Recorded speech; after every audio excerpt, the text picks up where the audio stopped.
তো স্যার আর ম্যাম চলে এসে দেখতে পাচ্ছ এখানে আমার দেখাই যাচ্ছে না, বুঝতেই পারছেন।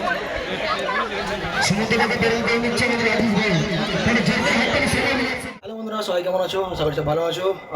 অনেক দিন পরে আবার একটা নতুন ভিডিও নিয়ে তোমাদের সঙ্গে আড্ডা মারতে চলে আসলাম। আর আজকে হচ্ছে 8 তারিখ, আর এখন বাজে রাত্রি 4টে, মানে সরি ভোর 4টে। 8 তারিখ রবিবার। আর আজকে একটা আছে আমাদের ফেসবুক ক্রিয়েটার মিট আপ, তো আমি সেখানে যাব, বর্ধমান কাটোয়াতে। তো সেইখানে আমার গ্রাম থেকে স্যাররা আসছেন, ম্যামরা আসছেন। তো সেখানে স্যার ম্যামদের সঙ্গে দেখা হবে। আর স্যার ম্যামদের সঙ্গে 1 বছরের বেশি হয়ে গেল দেখা হয়নি বা কথা হয়নি। ফোন হতো মাঝে মধ্যে, এক একবার ফোন করতাম বা স্যার করতো। তো আজকে আমি এখান থেকে বেরোবো 5:30টার সময় ট্রেন আমার এখান থেকে যাব।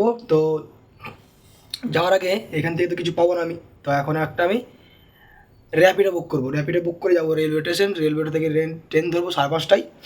তারপরে আমরা পৌঁছে যাবো ফেসবুক ক্রিয়েটার মিট আপে।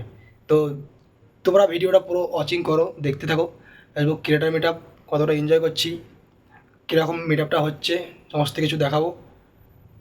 তো আজকে বেশি কথা না বাড়িয়ে আমি তাড়াতাড়ি করে নেবো র্যাপিডো বুক করে নিয়ে আমি যাবো এখন রেলওয়ে স্টেশন। চলো বেশি কথা না বাড়িয়ে দেখা হচ্ছে রাস্তায় অ্যান্ড মিট আপে।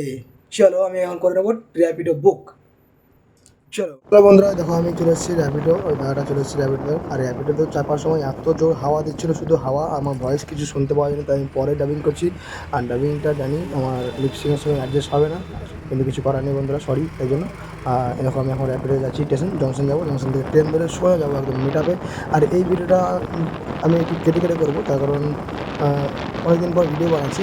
দুটো পার্টে দেখাবো ভিডিওটা, ঠিক আছে? তো দেখতে থাকো।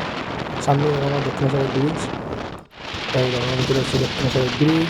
আর যেহেতু আমরা এদিক দিয়ে যাচ্ছি, তাই ওই পাটটাতে আছে দক্ষিণেশ্বরের কালীমায়ের মন্দির, দেখতে পাচ্ছ, একটু দেখাচ্ছি, দেখো মোবাইলটা ঘোরাচ্ছি, ওই দেখো ওই দেখো দক্ষিণ কালীমায়ের মন্দির। তো খুব সকালে যাচ্ছি, আমরা প্রণাম করে দিলাম, জয় মা কালী। তো হ্যালো বন্ধুরা, আমি চলে এসেছি এখন সেই স্টেশনে। আর জংশনটা তোমাকে দেখাচ্ছি কোন জংশনে এসছে, সবাই চেনো, ঠিক আছে? তো চলো দেখা হচ্ছে আবার পুরো বলো ভিডিওতে, দেখতে থাকো ভিডিও। আর ভিডিও যদি ভালো লাগে অবশ্যই সাপোর্ট করবে, তোমাদের সাপোর্টের জন্যই ভিডিও বানাতে ভালো লাগে। আগের ভিডিওতে ভালো একটা, বেশ মোটামুটি একটা ভিউ দিয়েছে।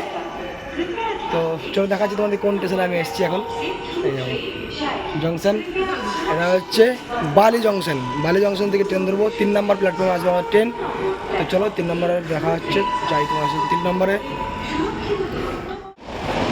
তো দেখো আমি এখন চলে এসেছি জংশন, আমি এখান থেকে আমার ট্রেন ধরবো, ধরে যাবো আমি এখান থেকে কাটোয়া, আর কাটোয়া থেকে যাবো মিট আপ লোকেশন। তো চলো আমি এখন এই ওভারব্রিজ দিয়ে গিয়ে 3 নম্বর যাবো, 3 নম্বরে আসবে আমার ট্রেন। তো চলো যাওয়া যাক 3 নম্বর। তো বন্ধুরা, আমি এখন দেখো জংশনে বসে আছি, ট্রেনের সময় হয়ে গেছে, অ্যানাউন্সমেন্টও হয়ে গেছে, ট্রেন বাস আসলো বলে ট্রেনে চাপবো এবার আমি। তো চলো দেখা হচ্ছে ট্রেনে, বাকি মিট আপে। তো বন্ধুরা, আমি ট্রেনে চেপে গেছি, আর ট্রেন দেখে চলে এসছে এখন আমরা রিষ্ণা জংশনে আমরা চলে এসেছি। সিট সিট আমরা একদমই পাইনি, কারণ সিট আগে থেকে বুক হয়ে গেছিলো। হাওড়া থেকে যেহেতু আসে ট্রেনটা, তো সিট পুরো ভর্তি। চলো দেখা হচ্ছে, খুব বেশি ট্রেনের ভিডিও দেখাবো না তোমাদেরকে, পুরো মিটার দেখাবো। চলো দেখা হচ্ছে পরে আবার। তো দেখো আমি চলে এসেছি অনেকটাই দূরে, ব্যান্ডেল জংশন চলে এসেছি। খুব তাড়াতাড়ি আসছে ট্রেনটা, লোকাল ট্রেন অবশ্য, সব বেড়াতে বেড়াতে আসছে, অনেক সময় লাগবে, 9টা বাজবে আমার কাটোয়া আসতে। তো এখন আমি পৌঁছে গেছি ব্যান্ডেলে। এখনও সিট পাইনি, যেহেতু দাঁড়িয়ে আছি, পায়ে একদম ব্যথা করে গেল, অনেকে ভিড়, এত ভিড় ট্রেনে, সবাই দাঁড়িয়ে আছে, এরা দাঁড়িয়ে আছে, আমি দাঁড়িয়ে আছি। আমি তো একদম একটা জলের বোতল নিয়ে, খিদেও পেয়েছে খুব, কিছু খেতে হবে এবার। তো আমি এখন চলে এসেছি ব্যান্ডেল জংশনে, দাঁড়িয়ে আছে ট্রেন আমাদের, দেখতে পাচ্ছ। তো ভিডিওটা যেহেতু 4 মিনিটের হয়ে গেল এইটুকুতেই, তো আমি বাকি ভিডিওটা পরের ভিডিও দেখাচ্ছি। তো তোমাদের ভিডিও যদি ভালো লাগে তো অবশ্যই লাইক কমেন্ট করবে, আর পরের ভিডিও অবশ্যই দেখবে, মিট আপের এনজয়।